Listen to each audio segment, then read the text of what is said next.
Greetings, Exalted Ones. My name is Admiral Foxwing, and today we'll be going over how the Squadrons work in the new Star Wars Armada RPG Rulebook.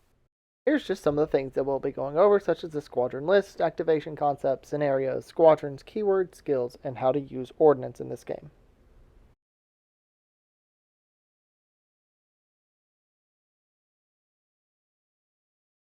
Here is the Squadron page.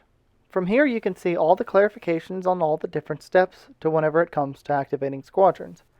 As you scroll across here, you can see all of your chosen squadrons that you have, their pilot skills, and if they have countermeasures or not. As you continue, you can see your die rolling chart for how much damage you'll do. Here you can see the skills of all the different pilots you've selected and how they each continue to increase. If you come back down to here, you can see all the important keywords that all the squadrons are able to do. Finally, we have the squadron list, which shows all of the available squadrons currently by faction and by type. Currently, you have fighters, interceptors, bombers, and support to represent the different types of craft. To add a squadron to your ship, simply scroll over to the right here and you can put into a chosen squadron. Once you fill in this information, it will automatically populate on your Squadrons tab and your ship sheet and will represent all the appropriate information in that slot. Now to talk about squadron activation. The way squadron activation is supposed to work is that squadrons activate at the same time as their associated ships. For example, if a player it's turn to activate and they have their carrier, all of their squadrons will activate at the same time. The way that it's supposed to work is that all squadrons can move and attack as needed, and they can choose to engage or not engage. If a squadron is engaging, it's supposed to be that they're forming into attack position, they're opening up their formation, they're getting ready to fight and defend. If they're choosing not to engage, they're trying to tighten up and basically push past something or trying not to be tied down by something. When it comes to performing engagement or not engagement, what's important to note is that if a squadron engages, it may attack a squadron at distance 1, use its counter value against attacks, and it is not subject to opportunity attacks. If it does not engage, it may attack its target still, but it may not use its counter value, and it is subject to opportunity attacks. When it comes to attacks, Squadron can use their anti-squadron or anti-ship, or of course they can use ordnance-based weapons if they'd like to. Most ordnance is treated as Ordnance 1, and if anything has a I beside it for the attack, that allows the attack to be completely ion damage. And if anything has an A beside it, it allows it to be an assault. Opportunity attacks are very important to this. Basically, it's like using a reaction to attack a ship, squadron, salvo, or boarding party that moves within distance 1 of a squadron that has its activation slider to the blue slide. Whenever you use this attack, you'll either use your anti-ship or your anti-squadron attack, and then you'll move your activation slider to the orange side to show that you have performed an opportunity attack. You cannot keep performing opportunity attacks while you're in engagement, but if you're out of an engagement, you can regain your opportunity attack. It's basically a way of you get one kind of chance to attack a missile salvo before it hit you or a friendly ship, or if a squadron was trying to punch through your formation like a bomber's, it's that one little chance that, hey, maybe you can attack them. The only issue is that if you are engaged while you're performing an opportunity attack, you now roll with a disadvantage, so they still have a chance to punch through, but if they engage you beforehand, they can mitigate the damage that they'd be receiving from trying to punch through your formation. Ordnance has been expanded upon in the way that X-Wing's miniatures kind of handles ordnance and carrying missiles, torpedoes, and payload, or effectively bombs or mines. The way that you can tell a squadron will have it is you can look at the name. So a TIE bomber can carry 2 missiles, a torpedo, and 2 bombs on it. An X-Wing, on the other hand, can only carry 1 torpedo. Whenever you launch or you fire an ordnance, you expend it, so you only get 1 shot. If you have something like a keyword like bomber, you can actually use it a second time of that specific ordnance.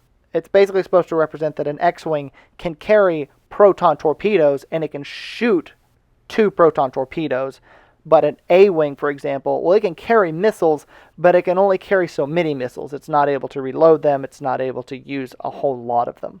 When it comes to firing and launching torpedoes, if you manage to fire a torpedo or a missile, you'll be able to use your pilot skill to add to the attack roll, and the enemy cannot perform an opportunity attack because it's not a salvo. By comparison, you can launch it, which will actually normally launch it out at close range, but now the enemy has a chance to attack it, which can be good or bad, as you can kind of lead them into a false jab and spend out their opportunity attack. This is to make it to where you have a lot more interplay with different ordinances and different weapon types, and kind of making the squadron leader decide, do I really want to attack this thing or not? there's going to be some presented scenarios that show this in action. Squadrons now have a chance to evade. They have an evasion value that's represented beside their stats, and it's supposed to give you a dice range that normally has one number dash another number that's supposed to represent what you would roll to evade. But if they have a bold number, they have an automatic evasion. An example of this is like interceptors. They typically have an automatic evasion, and they have an evade value. This means they could cancel up to 2 damage.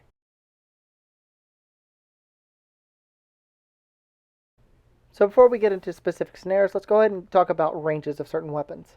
Right here, we have a TIE bomber shooting missiles that go out to close range right here. Distance 1 is your anti-fighter and anti-ship weaponry when it comes to attacking squadrons, which of course is smaller than close range. And then torpedoes can go close range movement on the first round and a close range movement on the next round after, but then stop. Here is how engagement has changed. So here's our given scenario with a TIE fighter here and a Z-95 Headhunter. Engagement is at range 1, so let's say that this TIE fighter right here wants to attack this Z-95. He moves up into range 1, he rolls to attack, Z-95 rolls to defend, you deal damage, maybe not, and you see just how much damage you've done. That's generally how Armada normally did it. Here's how I wanted to change everything. Say this TIE fighter wanted to get from here to here. He can instead choose to move across here, but because he moved within range 1 of a squadron with an activation on its blue side, it can spend its reaction to perform an attack against him, being an anti-squadron attack. So he rolls his die, he does some damage, he has a chance to defend, maybe he evades, maybe he doesn't, but the point is that because he moved through there, that Z-95 now has a chance to do an opportunity attack. This is how I want to shake things up from Armada. So now we have a given scenario of 2 TIE fighters and 2 Z-95 Headhunters with missiles attached to them.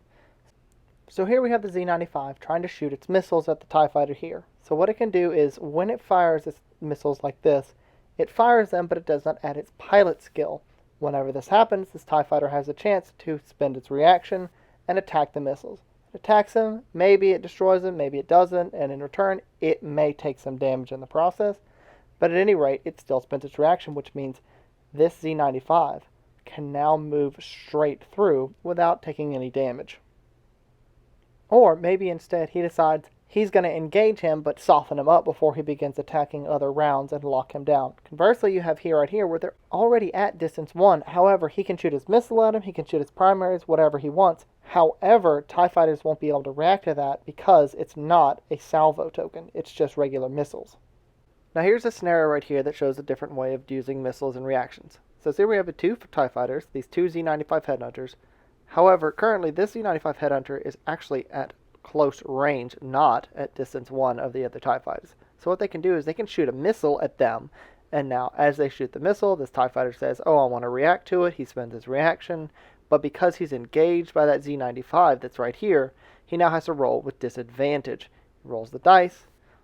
Whatever he rolls, maybe it's enough to make it, maybe it's not. Whatever the case is that he's still having to roll with disadvantage, and that Z-95 can still continue the attack. So as he continues the attack, he'll keep firing as he wants to. Maybe he shoots another on the next round. They spend their reaction. They have to roll a disadvantage. And now this can keep on and keep whittling down the TIE fighters. However, given this scenario, what if you want to refresh these TIE fighters you have right here? So what you can choose to do is have him kind of take a step back as he does this. If he doesn't fire for a round, he will still be able to kind of get his reaction back and be able to go back into the fight. However, of course, in this scenario, he's probably going to get destroyed in the process, so that's not going to happen. However, returning to this scenario, he's still probably going to get shot by these guys and won't likely be able to survive the rest of the fight. So here we have this little situation with the Empire and the Rebellion. We have this poor Z-95 here left as the last line of defense against these fighters right here and this TIE bomber. So in the given scenario, what they could do is these TIE fighters could attack the C-95. Maybe they could kill him, destroy him. Or this little TIE bomber can shoot a missile at the Z-95. Now, Z-95 doesn't want to get hit. He spends his reaction. He's going to roll, but because he's engaged, he's disadvantaged. So he rolls. Maybe he hits it. Maybe he doesn't. Maybe he takes damage. But now, because he did that, the 2 TIE fighters here can now go around him unimpeded and attack this little Corvette they have that they're protecting. Now, they roll their attacks, they do whatever damage they may do if they do, but now he isn't able to react to them, and if he chooses not to engage, which he's not engaged right now, he can wait for it to come back, or he can try to attack and engage, but if he does, he won't be getting his refresh. Now, he could also choose, if he wanted to come back in, and say, hey, maybe now he refreshed because he didn't attack that round, next round comes in, tries to fight, tries to attack them, Basically, it's just a way to kind of think of new ways to attack and use reactions. So in this given scenario, we have a little situation with two Z-95s, two TIE fighters, and another TIE bomber. And so what we're going to be doing here is that we want to switch this TIE fighter and this TIE bomber out and kind of change them out from the front line. So this TIE fighter decides to move away. Unfortunately, that does cause these two to do an opportunity attack, so they both try to go for him. Spins with disadvantage because he's engaged.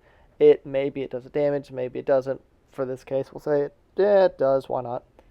So he takes a damage, and then other guy, he'll spend this reaction, spend that reaction. And then he makes his roll, goes for roll, TIE fighter goes to evade, rolls to evade. He would have normally made it, but in this case, we'll just say, hey, he didn't make it, he took another damage. But he comes out of the firefight, and he can now come up here, and he can do whatever he needs to. He can fire, he can push past. If he wanted to launch torpedoes or maybe missiles at close range, he could have as a way to just kind of attack them. Anything he can do, he can now do that, and they've effectively switched him out. But you do run the risk of losing squadrons, so be careful. So one of the big inspirations from this was the X-Wing books and the A-Wing slash. And so effectively what we have as scenarios, these TIE fighters are kind of defending the TIE bomber back here, and so we want to push past these with the A-Wing. So Z-95s are going to shoot missiles at these TIE fighters. Now, they're going to spend the reaction, it's going to roll, maybe he got rid of it, and then this one's going to do the same, spend his reaction, maybe roll, maybe he didn't get rid of it, maybe he gets hit, takes a little bit of damage. What a shame. But now, these guys can come in and engage. And now that they're engaged, they're cut from being able to react to this A-Wing coming through. Instead of engaging with these TIE fighters, he now chooses to engage the TIE bomber over here and go straight through, no problem, because these guys can't fire it back at him. Now, this is an option, but of course, if you want to do it instead and don't want to waste the ordnance with this, you could instead say, hey, just engage with the Z-95s, and they'll just push past. Now, of course, they'll be able to react against you, but it'll be at disadvantage since they're already engaged. It's up to you to see how you want to weigh those odds. Here we have a scenario of defensive screening. So here is a Raider-class corvette, a Z-95 headhunter that's under control of a CR-92A under the Rebel side. So what's going to be happening is this has a double arc on this poor CR-92A right here. Now, this Z-95 is acting as a screen, so whenever this thing launches a salvo from its front arc and a salvo from its side arc, this has the ability to spend a reaction to immediately basically attack one of the salvos, and oh, look at that, it's gone, destroyed, congratulations. Then on their activation, he can choose to attack this other one and go ahead and get rid of it, minus the roll. Now, he's going to be unengaged, so he can get his reaction back, and he's in an arc that this attacker's already used an attack with, so he won't be able to receive flak from those arcs. But, say for example, this Raider launches a little TIE fighter, he comes over here and engages them. Now he's tied up, and he won't be able to defend as well against these salvos. So, they launch the first, they launch the second, and so now he can spend his reaction to attack one of them, but because he's engaged, he rolls with disadvantage, and oh no, he's not able to get it. And so, those still coming through, he now has to choose on their action. Should I attack the TIE fighter? Should I attack one of the salvos? Maybe he does it, and now he maybe takes damage from the TIE fighter. It's an issue that he has to deal with. He now has to make the choice of basically, does he sit here and deal with the TIE fighter, or does he try to attack the salvo? Because now he's no longer a screen, he's now fighter defense. He has to change roles if he can, and of course he knows that next round, if these torpedoes come through, they are going to hurt that CR-92A a lot, but more will come through if he's not there to defend it. Squadron values, locations, and spare squadrons is very important, as well as the ability to have negotiable space. The representation is that squadrons and where they're located can be very important in a battle. If you have things like docking clamps on a ship, you can automatically deploy those squadrons. But if you have a hangar or a sub-hangar, you can only launch and retrieve so many squadrons at a time. Granted, some ships have ways of replacing this or basically augmenting this to where they can spew out a lot of squadrons, or maybe they can only throw out so many squadrons at a time. Spare squadrons exist solely because of the Venator, the Providence, and any of your bigger carriers. 24 squadrons to manage is a bit much for people, especially when it comes to their skill value and all their weapons and etc. So what spares are supposed to represent is that you have fighters of the same type and crew members of the same type that can easily replace them, but you'll basically drop down a spare value. Spares can replace green, seasoned, or hardened squadrons that have been destroyed, so basically it's supposed to be like reserve hangar deck as a way to throw out more squadrons without having to buy new squadrons. Negotiable space is apparent on every ship. It's basically a keyword that everybody has as long as they have an internal squadron value. It's supposed to represent replacing 3 fighters with enough ordnance to stock a fighter or a fighter squadron with an ordnance of a certain type. All ships have an inherent ordnance capacity based on their size, but this is just a way to expand it. So, for example, if you have a ship that's in your fleet that isn't a carrier, they can still carry ordnance for you and basically let you resupply on a certain type of ordnance whenever you're using it. Like, say you have proton torpedoes, but you can't carry assault concussion missiles. Your friend can carry assault concussion missiles for you, and later on you can basically swap them out. It's a way to have multiple uses for one ordnance type, but also a way to kind of cut down on how many squadrons a carrier has, because carriers only have so much ordnance capacity, but they have a lot of squadrons, but you don't always need all of those squadrons deploying all at the same time. So you can kind of make it a little simpler by carrying more weapons for your squadrons. Especially good for things like a TIE bomber or, dare I say, a TIE decimator. Now to go over some fun keywords. AI is AI as you'd expect. AI squad gives you better anti-squadron. AI ship gives you better anti-ship. Assault works just about as you'd expect. You can deploy boarding parties onto a ship, and you can apply the boarded keyword as you normally would. However, you can choose what boarding parties you would like to throw on a ship, and certain squadrons can throw multiple boarding parties onto a certain ship. Bombard was made because of the TIE Punisher and the K-Wing. You may perform attacks with 2 different ordnances. When you consider that those things are heavy bombers, they can really cripple a ship. Bomber, of course, has now been changed that ordnance may be used a second time before being expended. Cloak makes all attacks against you a disadvantage, be them opportunity attack, flak, or whatever. Counter, of course, works as you'd expect with counter. The fun part is that now you can only use counter when you're engaged. Escort works as normal.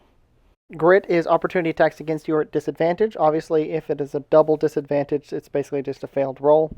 Heavy cannot perform opportunity attacks against squadrons. For intel, any friendly squadrons at distance 1 gain grit now.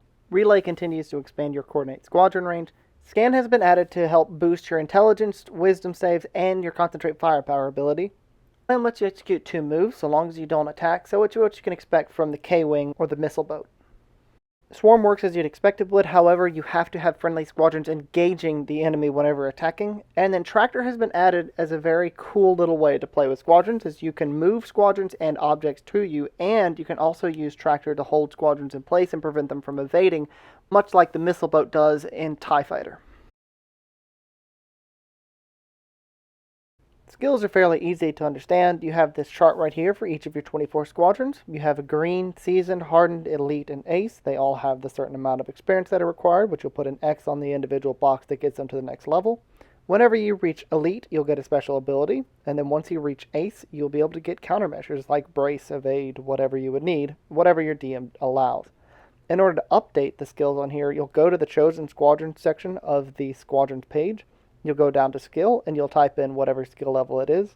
Whenever you type that in, it'll automatically tell you the modifier that you receive, and if you go to your ship sheet, it will automatically fill in the skill that's needed. Here we have all the given torpedoes and missile types in the game, and they show just how they work with different squadrons, and how they work against ships, squadrons, and all their little facets. All of them have something unique about them, so it's important to read up about what each one does and see what all they can do. We have here all the payloads that are available. Currently, there aren't that many payloads available, but some of the more notable ones are the Connornet, the Electro-Proton Bomb, and the Seismic Charges. They all have certain abilities that are very specific to them and are typically only used by squadrons. With all of that said, thank you for watching this video and supporting the project. Anticipate more updates soon on the release of the first version of the game and the Q&A livestream. Thank you for watching this video, and may the Force be with you.